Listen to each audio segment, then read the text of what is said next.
Один выходит Тимофей Шарковский. Тима. Удар поворотом. И Шарковский все-таки открывается от матча.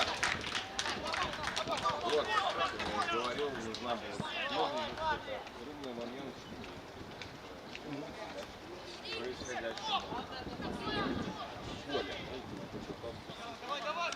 Переиграл. Тренер с мячом. Передача.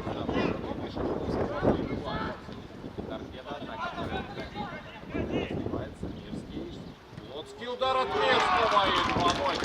Вот потрясающим образом сейчас сыграл футболист. Можно сказать, потому что в Бресте очень удар примерно по той же траектории полетел и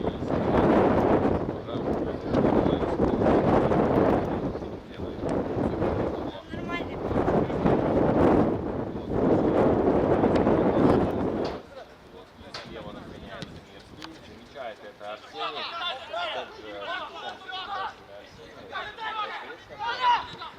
прострел Плоскому, Плоский бьет прямо в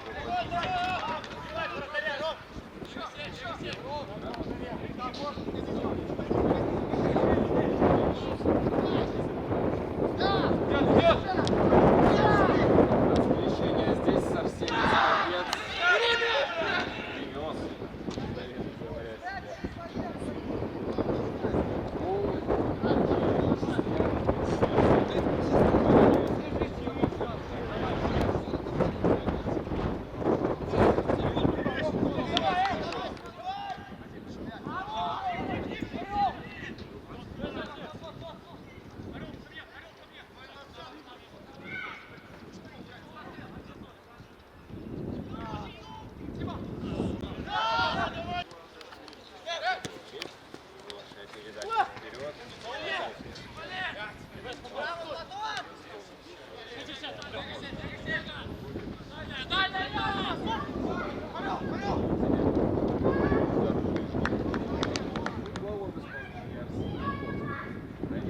Штрафной удар по воротам.